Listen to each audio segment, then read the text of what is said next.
ಎಲ್ರಿಗೂ ಶಿವರಾಜ್ಕುಮಾರ್ ಅವರು ಈ ಫೆಬ್ರವರಿ 19ಕ್ಕೆ ಚಿತ್ರರಂಗಕ್ಕೆ ಬಂದು 40 ವರ್ಷ ಮುಗಿಸ್ತಿದ್ದಾರೆ.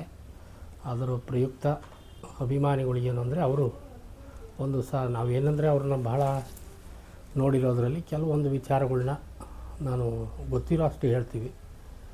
ಶಿವಣ್ಣ ಏನು ಅಂದರೆ ಒಂಥರ ಒಳ್ಳೆ ಮನುಷ್ಯನೂ ಅಲ್ಲ, ಕೆಟ್ಟವರು ಅಲ್ಲ ಅನ್ನೋ ಥರ ಅವರು.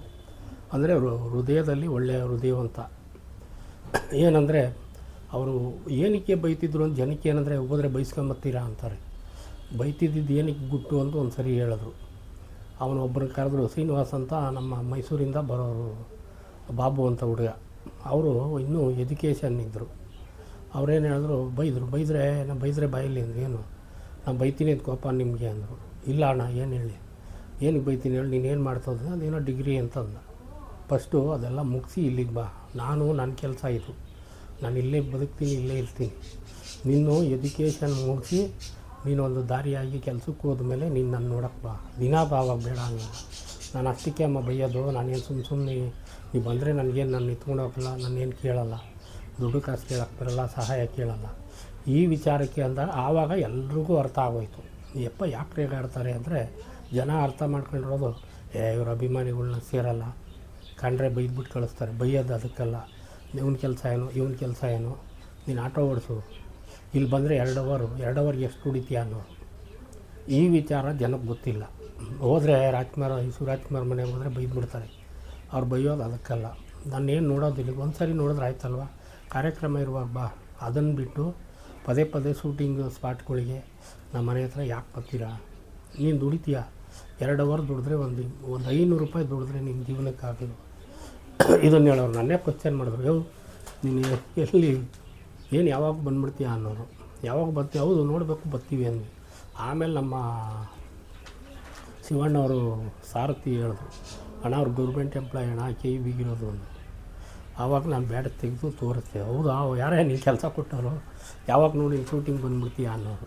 ಯಾವಾಗೂ ಬರೋಲ್ಲ, ಬನ್ನಿ ಬಾಸ್, ನಾವು ಇಲ್ಲಿ ರಾಕ್ ಲೈನ್ ಬಂದಾಗ ಕಂಟಿನ್ಯೂ ಬಂದಾಗ ಹತ್ರದಲ್ಲಿದ್ದ ಕೆಲಸ ಮುಗಿಯುತ್ತೆ, ಬೇಗ ನಮ್ಮದು ಮುಗಿಸ್ಕೊಂತೀವಿ, ಇಲ್ಲ ರಜಾ ಇರೋ ಟೈಮಲ್ಲಿ ಬರ್ತೀವಿ ಅಷ್ಟೇ.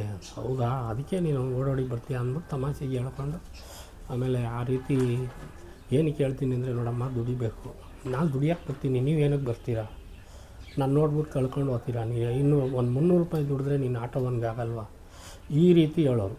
ಆಮೇಲೆ ಹುಡುಗರಿಗೆ ಗೊತ್ತಾಯಿತು, ಬೈಯೋದು ಅದಕ್ಕಲ್ಲ, ಇದು ದುಡಿಲಿ ಅಂತ ಬೈತಾರೆ ಅಂತ.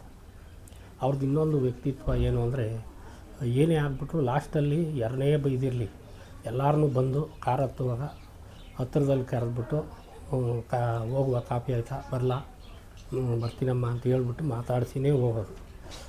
ಬೈದ್ಬಿಟ್ರು ಅಂದಿದ ತಕ್ಷಣ ಹಂಗೆ ಓಡೋಗಲ್ಲ ಅವರು.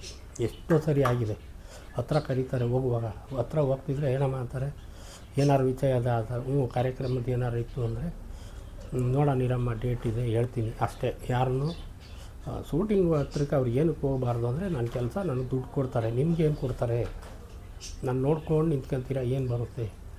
ಇದನ್ನು ಎಲ್ಲರನ್ನೂ ಬೈದಿದ್ದಾರೆ ಅವರು ಸಾಕಷ್ಟು. ಅದೊಂದು ವಿಚಾರಕ್ಕೆ ಬೈದಿರೋದು ಬಿಟ್ಟರೆ, ಸೆಟ್ಗಳಲ್ಲಿ ಹೋಗಲಿ ಕೆಲಸ ಇದೆ ಅಂತ ಗೊತ್ತಾದ್ಮೇಲೆ ಅವ್ರೇನು ಅನ್ನಲ್ಲ.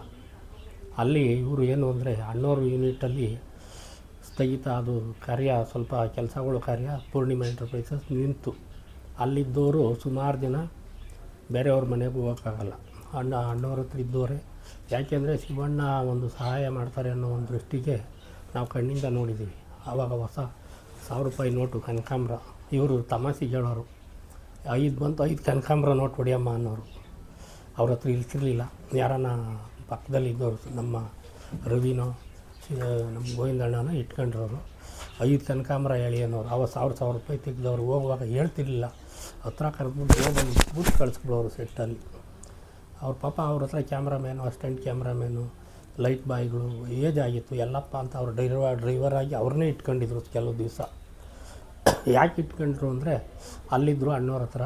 ಅವರು ಸುಮಾರು ಚಿತ್ರ ಅಣ್ಣವ್ರ ಜೊತೆ ಮಾಡಿದ್ದಾರೆ, ವೈಟ್ ಆ್ಯಂಡ್ ಬ್ಲ್ಯಾಕಿಂದ ಯಲ್ಲಪ್ಪ ಅವರು ಸ್ವಲ್ಪ ಅಭ್ಯಾಸ ಅಂದರೆ ಕುಡಿತಿದ್ದ ಅಭ್ಯಾಸ. ಅದನ್ನು ನೋಡಿ ಪಾರ್ವತಮ್ಮವರು, ಈಗೇನು ಕೆಲಸ ಇಲ್ಲ, ನೀವು ಬರೋದು ಬೇಡ ಅನ್ನೋ ಥರ ಹೇಳಿದರು. ಯಾಕೆಂದರೆ ಕುಡಿದ್ಬಿಟ್ಟು ಕುಡಿಯೋಕ್ಕೆ ಬರ್ತಾರೆ ದುಡ್ಡು ಈಸ್ಕೊಳ್ಳೋಕ್ಕೆ.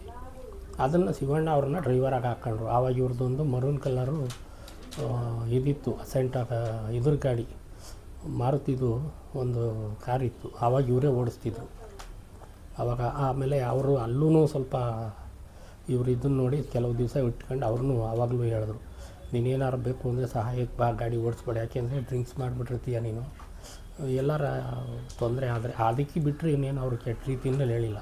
ಅಲ್ಲಿ ಇನ್ನೊಂದು ಏನಂದರೆ ಇವರು ಅವ್ರ ಸೀಕ್ರೆಟ್ ನಾವು ಕಂಡುಹಿಡಿದಿರೋದು, ಅವರು ವೈಟ್ ಗ್ಲಾಸ್ ಯೂಸ್ ಮಾಡಿದ ಪಿಕ್ಚರೆಲ್ಲ ಫೇಲ್ ಆಗಿದೆ.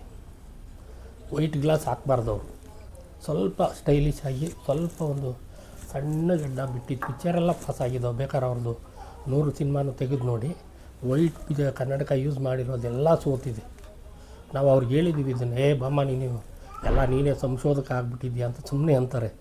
ನಿಜ ಬಾಸ್, 16 ಸಿನಿಮಾ 18 ಸಿನಿಮಾ ಸೋತು ಒಂದೇ ಸ್ಟೈಲಾಗಿರಲಿ ಅಂತ ತೆಲುಗಿನವರೆಲ್ಲ ಅವ್ರಿಗೆ ವೈಟ್ ಕನ್ನಡಕ ಸಣ್ಣ ಪುಟ್ಟದೆಲ್ಲ ಹಾಕ್ಸೋರು, ಅವೆಲ್ಲ ಸೋತಿದೆ. ಅದು ನಾವು ಅವ್ರನ್ನ ಅವರಲ್ಲಿ ಕಂಡುಹಿಡ್ಕೊಂಡಿರೋದು. ಆಮೇಲೆ ಕೇಳೋರು, ಎಲ್ಲಾರು ಹೋಗಬೇಕು ಅಂದರೆ ತುಂಬ ಅಭಿಮಾನ ಇದ್ದರೆ ಬರೋರು. ಕ್ರಿಕೆಟ್ ಮ್ಯಾಚ್ಗೆ ಬಂದು ಇದೇ ಶಿವನಹಳ್ಳಿನಲ್ಲಿ ನಿಮಗೆ ಪೋಸ್ಟ್ ತೋರಿಸಿದ್ದೀನಿ, ಕಪ್ ಕೊಡೋಕ್ಕೆ ಅಂತ ಕರೆಸಿದ್ದು. ಪುಣ್ಯಾತ್ಮ ಎಷ್ಟು ಅವರ್ ಕೂತಿರ್ಬೋದು ಅಂದರೆ 1.5 ಅವರ್ ಕೂತವ್ರು. ಯಾರು ಕೂತ್ಕೋತಾರೆ? ಅವತ್ತವರು ಟಾಪಲ್ಲಿದ್ದವರು, ಸಿನಿಮಾ ಬಿಡುವೇ ಇಲ್ಲ. ಸಾಯಂಕಾಲ ಮನೆ ಹತ್ರ ಹೋದೆ, ಏನಮ್ಮ ಅಂದ್ರೆ ಅದೇ ಕ್ರಿಕೆಟ್ ಮ್ಯಾಚ್ದು ಬಾಸ್ ಅಂತ. ಬಂದೇ ಇರೋ ಅಂದ್ಬಿಟ್ಟು ಹೋದ್ರು. ಬಂದುಬಿಟ್ರು ಬಡ ಮೇಡಮ್ಗೆ ಹೇಳಿದ್ರು, ಒಂದು ಅರ್ಧ ಅವರಮ್ಮ ಕಪ್ ಅಂತ ಕೊಟ್ಟು ಬಂದುಬಿಡ್ತೀನಿ. ಕರ್ಕೊಂಡೋಗಿ ಕುಂಡ್ರಿಸ್ಕೊಂಡ್ರೆ ಇನ್ನೂ 5 ಓವರ್ ಉಳಿಸ್ಕೊಂಡಿದ್ರು ಇವರು ಶಿವಣ್ಣನ ಮುಂದೆ ಆಡೋಕ್ಕೆ. ಆಡ್ರಮ್ಮ ಅಂದ್ರು ಇವರೇ. ಫುಲ್ ನೋಡ್ಕೊಂಡು ಮನೆಯಿಂದ ಫೋನ್ ಬರ್ತಾಯಿದೆ, ಇವ್ರು ಎದ್ದೋಗಲಿಲ್ಲ. ಅದು ಇವತ್ತು ಅವರು ಶಿವನಹಳ್ಳಿಯಲ್ಲಿರೋ ಹುಡುಗರ ಹತ್ರ ದಾಖಲೆ ಇದೆ, ಎಷ್ಟು ಅವರ್ ಕೂತಿದ್ರು ಅಂತ ವಿಡಿಯೋ ಎಲ್ಲ ಮಾಡಿಸಿದ್ದಾರೆ. ಸುಮಾರು ಬಂದವರು ಒಂದು 7 ಗಂಟೆ ಬಂದವರು 8-8:30 ಕೂತು ಲಾಸ್ಟಲ್ಲಿ ಅವರು ಸ್ವಲ್ಪ ಹೊತ್ತು ಆಡಿಬಿಟ್ಟು ಸುಮ್ಮನೆ ತಮಾಷೆಗೆ ಅವ್ರ ಜೊತೆ. ಆಮೇಲೆ ಗೆದ್ದೋರಿಗೆ ಟ್ರೋಫಿ ಕೊಟ್ಟು, ಕ್ರಿಕೆಟ್ ಅಂದರೆ ಪ್ರಾಣಾಯಪ್ಪ. ಕುಂತಿದ್ದಾರಲ್ಲಿ ಅಂಥ ಗ್ರೌಂಡಲ್ಲಿ, ಇದು ನೇತಾಜಿ ಗ್ರೌಂಡ್ ಇಲ್ಲಿ ಸಾಣೆಗೂಡಿನಳ್ಳಿಯಲ್ಲಿದೆ, ಅಲ್ಲಿ ಬಂದು ಕೂತಿದ್ರು. ಅಂಥ ಮನುಷ್ಯರು ಸುಮ್ಮನೆ ಬೈತಾರೆ ಅಂದರೆ ಅಪ್ಪ ಯಾರನ್ನೂ ಸೇರಲ್ಲ, ಅಭಿಮಾನಿಗಳಿಗೆ ಹಂಗಂತಾರೆ, ಸುಮ್ಮನೆ ಕ್ಯಾಮ್ರಾ ಮುಂದೆ ಹಿಂಗೆ ಮಾತಾಡ್ತಾರೆ, ಅದಲ್ಲ ಅವ್ರ ಉದ್ದೇಶ ಅಷ್ಟೇ. ನೋಡಿ ಕರೆದಿದ್ದಕ್ಕೆ ಅವರು ಸಿನಿಮಾಗಳು ಸತತ ಹಣ ಹಿಂಗೆ ಯಾಕೋ ಆಗ್ತಿಲ್ಲ. ರಾಘವೇಂದ್ರ ಸ್ವಾಮಿ ಒಂದು ಅಣ್ಣವರು ಹೋಗಿ ಅವರು ಒಳ್ಳೆ ಇದನ್ನು ಕಂಡುಕೊಂಡ್ರು. ನೀವು ಅಂದ್ವಿ, ಅದು ವಿಚಾರ ತಿಳಿದೇ ಬಂದರು. ಯಾವುದು ನಮ್ಮ ಮೈಲಾರಿ ಸಿನಿಮಾ, ಆ ಫೋಟೋ ನಿಮ್ಮ ಹತ್ರ ಕೊಟ್ಟಿದ್ದೀನಿ. ಆ ರಾಘವೇಂದ್ರ ಸ್ವಾಮಿ ಮಠಕ್ಕೆ ನಾವು ಹೇಳಲಿಲ್ಲ ಕೇಳಲಿಲ್ಲ. 100ನೇ ದಿವಸನೇ ಶುಕ್ರವಾರ ಅದೇ ರಾಜನಗರ ರಾಘವೇಂದ್ರ ಸ್ವಾಮಿ ಮಠಕ್ಕೆ ಬಂದರು. ಅಲ್ಲಿ 1 ಅವರ್ ಅಲ್ಲಿ ನಿಂತಿದ್ದಾರೆ, ಫುಲ್ ಎಲ್ಲ ಸಂಕಲ್ಪ ಮುಗಿದು ಪೂಜೆ ಮುಗಿದು ಆಗೋವರು. ಆಮೇಲೆ ಸತತವಾಗಿ ಎಲ್ಲ ಸಿನಿಮಾಕ್ಕೆ ಅವರೇ ಕೇಳ್ಕೊಳ್ಳೋರು. ಮಾರ್ನಿಂಗ್ ಶೋಗೆ ನಾವೆಲ್ಲ ಅಲ್ಲಿ ಇರ್ತಿದ್ವಿ, ಫೋನ್ ಹೊಡಿಯೋರು, ಮಠಕ್ಕೆ ಬರ್ತಾಯಿದ್ದೀನಿ ಅಂತ ಅವರು ಗೋವಿಂದಣ್ಣ. ನಾವು ಅಯ್ಯೋ ಮಾರ್ನಿಂಗ್ ಶೋ ಇದ್ದೀನಲ್ಲ ಅಣ್ಣ ಅಂದರೆ, ಅಣ್ಣ ಕೇಳ್ತವ್ರೇನೋ. ಆವಾಗ ಹೋಗಿ ದೇವಸ್ಥಾನದಲ್ಲಿ ನಮ್ಮ ಯಾರೋ ಹುಡುಗರು ಕಳಿಸಿ ಬಾಗಿಲು ತೆಗೆಸಿ, ಯಾರಿಲ್ಲ ಅಂದರು ಅವರೇ ಹೋಗಿ ದರ್ಶನ ಮಾಡ್ಕೊಂಡು ಕೈ ಮುಗಿದು ಹೋಗಿದ್ದಾರೆ ಒಂದು 4-5 ಸಿನಿಮಾಗೆ. ನಾವು ಆ ರೀತಿ ಅವ್ರನ್ನ ಒಳ್ಳೆಯದಾಗಲಿ ಬೆಳೀಲಿ ಮುಂದಕ್ಕೆ ಬರಬೇಕಾಗಿದ್ರೆ ಒಳ್ಳೆ ಮನುಷ್ಯ ಸಹಾಯ ಮಾಡಿದ್ದು ಇವತ್ತವರೆಗೂ ಯಾರ ಹತ್ರ ಹೇಳಿಲ್ಲ. ನಾವು ಕಣ್ಣಿಂದ ನೋಡಿದ್ವಿ. ಕವರಲ್ಲಿ ಹಾಕ್ಬಿಟ್ಟು ನಡಿ ಅಂತಾರೆ. ಏನೋ ಒಂದು ಫೋಟೋ ಗಿಟ್ ಅವೆಲ್ಲದಕ್ಕೂ ಯಾವುದಕ್ಕೂ ಒಪ್ಪಲ್ಲ ಅವರು. ಮದುವೆ ಆಗೋವರೆಗೂ ಅಷ್ಟೇ, ಯಾರಿಗಾರ ಬೇಕು ನನ್ನಿಂದ ಏನು ಬೇಕಮ್ಮ ಕೇಳ್ತಾರೆ. ಬೇರೆಯವ್ರಿಗೆ ಗೊತ್ತಿಲ್ಲ, ಕೇಳಿದ್ದಾರೆ ಅವರು. ಇದುವರೆಗೂ ತೋರಿಸ್ಕೊಂಡಿಲ್ಲ, ಪ್ರಚಾರನೂ ಮಾಡಿಲ್ಲ. ಯಾಕೆ ಅವ್ರನ್ನ ಮೀಡಿಯಾದವರು ಮತ್ತು ನಮ್ಮ ಮಾಧ್ಯಮದವರು ಒಪ್ತಾರೆ ಅಂದರೆ ಇದೊಂದು ವಿಚಾರಕ್ಕೆ. ಯಾವತ್ತೂ ಆಡಂಬರ ಮಾಡಲ್ಲ, ಎಲ್ಲರೂ ಒಂದೇ ಥರ ನೋಡ್ತಾರೆ. ಎಲ್ಲೋ ಒಂದು ದೊಡ್ಡ ಫಂಕ್ಷನ್ ಇರಲಿ, 100 ಜನ ಇರಲಿ, ಸೆಲೆಬ್ರಿಟಿಗಳ ಜೊತೆ ಅಭಿಮಾನಿಗಳಿದ್ರೂ ಅವ್ರು ಹೇಳೋದಷ್ಟೇ, ನೀವು ಇಲ್ಲೂ ನಮ್ಮ ಬುದ್ಧಿ ತೋರಿಸ್ಬೇಡ್ರಿ ಜೈ ಅನ್ನೋದು, ಅವೆಲ್ಲ ಅಷ್ಟು ಹೇಳ್ತಾರೆ. ಕೂಗಾಡಬೇಡ್ರಿ ಜೈ ಅಂತಪ್ಪಯ್ಯ ಅಂತ, ಸೈಲೆಂಟಾಗಿ ಹೋಗ್ಬೇಕಮ್ಮ, ಇದು ಸ್ಟಾರ್ ಹೋಟ್ಲುಗಳು ಅಂತ ಬಂದು 2 ಮಾತು ಹೇಳ್ಬಿಟ್ಟು ಹೋಗೋರು. ಆ ರೀತಿ ಯಾವ ಅಭಿಮಾನಿಗಳು, ಯಾವ ಹೀರೋ ಇಂಥ ಅಭಿಮಾನಿಗಳ ಜೊತೆಯಲ್ಲಿ ಕರ್ಕೊತಾರೆ ಈ ಅಪ್ಪನ್ನ. ಶೂಟಿಂಗ್ ಸ್ಪಾಟು ಇದಕ್ಕೆ ಹೋಗಿದ್ವಿ, ಎಲ್ಲಿ ಚಿಗುರಿದ ಕನಸು ಮಂಗಳೂರು. ನಮ್ಮ ಮನೆಯವರು ನಮ್ಮ ಫ್ಯಾಮಿಲಿ ಎಲ್ಲ ಇತ್ತು, ಧರ್ಮಸ್ಥಳನೂ ಹೋಗೋಣ ಅಂತೇಳಿನೇ ಇದಕ್ಕೋಸ್ಕರನೇ ನಾವು ನಮ್ಮ ಸೇನಾ ಸಮಿತಿ ಅವರೆಲ್ಲ ಹೋದ್ವಿ. ಆವಾಗ ಶೂಟಿಂಗ್ ಸ್ಪಾಟ್ಗೆ ಹೋದೆ. ಆ ನದಿದು ಆ ಕಟ್ಟೆ ಇದು ಕಟ್ತಾರಲ್ಲ, ಅದು ಅಲ್ಲೇ ಜಾಗ ಆಗುತ್ತೆ. ನೇತ್ರಾಣಿ ನದಿದು ಏನೋ ಒಂದು ಹರಿಯುತ್ತೆ, ಅಲ್ಲಿ ಸೆಟ್ ಹಾಕಿದರು ಇವರು ಒಂದೊಂದು. ಆವಾಗ ಸ್ವಲ್ಪ ಸ್ಮೋಕಿಂಗ್ ಇತ್ತು. ಹೋಗ್ಬಿಟ್ಟು ಸೇದ್ಬಿಟ್ಟು ಬಂದ್ಬಿಟ್ಟು ಇವ್ರು ನಮ್ಮ ಮನೆಯವರು ಹೇಳ್ಬಿಟ್ರು ಡೈರೆಕ್ಟಾಗಿ, ನೀವು ಫಿಲಿಮಲ್ಲಿ ತೋರಿಸೋದ್ರಿಂದ ನಿಮ್ಮ ಅಪ್ಪಾಜಿ ಸೇರ್ತಿದ್ರ, ನೀವು ಸೇದ್ಬೇಡ್ರಿ ಆರೋಗ್ಯ ಹಾಳಾಗ್ತದೆ. ಆಮೇಲೆ ನಮ್ಮ ಮನೆಯವರು ಕಲ್ತ್ಬಿಟ್ಟವ್ರೆ ಅಂದರು.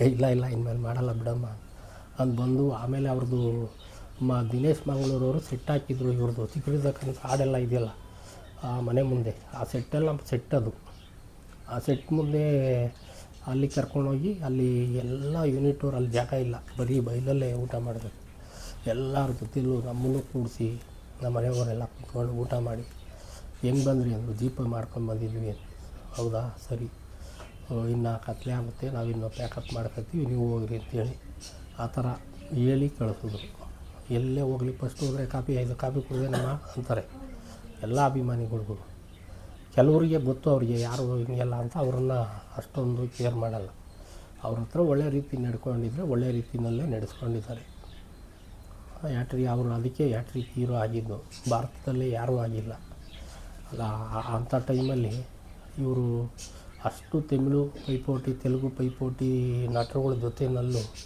ಕನ್ನಡಕ್ಕೊಬ್ಬ ಕಮಲ ಹಾಸನ್ದು ಭಾರಿ ಇದ್ದಿತ್ತು ಅವಾಗ ಅಂಥ ಟೈಮಲ್ಲಿ ಇವರು ಗೆಲ್ತಾರ ಅನ್ನೋದು ನಮ್ಮ ಜನಕ್ಕೆ ಒಂದು ಇದಿತ್ತು ನಾವು ಆವಾಗ ಮದುವೆ ಆಗೋ ಸಂದರ್ಭ ಇವರು ಸಿನಿಮಾ ರಿಲೀಸ್ ಟೈಮಲ್ಲಿ ನಾವು ಅಷ್ಟೊಂದು ಏನು ನೋಡೋಣ ಅಯ್ಯಪ್ಪನೂ ಬರ್ತಾರೆ ನೋಡೋಣ ಅಣ್ಣವ್ರನ್ನ ಬೀಳ್ಸೋಕ್ಕೆ ಯಾರ ಕೈಲೂ ಆಗಲ್ಲ ಅನ್ನೋ ರೀತಿಯಲ್ಲಿ ಇದ್ವಿ ಆದರೆ ಅಣ್ಣವ್ರ ಆಸೆನೆಲ್ಲ ಇವರು ಆ ಒಂದು 2-3 ಸಿನಿಮಾದಲ್ಲಿ ತೀರಿಸಿದ್ರು ಇನ್ನೂ ಒಂದು ಬೇಡ ಭಕ್ತ ಇದು ಕಣ್ಣಪ್ಪ ಇದು ಇವರು ಶಿವಮೆಚ್ಚಿದ ಕಣ್ಣಪ್ಪ ಕಣ್ಣಿಲ್ಲ ಕಿವಿ ಇಲ್ಲ ಹಾಡು ಶೂಟಿಂಗು ಚಾಮುಂಡೇಶ್ವರಿಲಿ ನಡೆಯುತ್ತೆ ಸೆಟ್ ಅದು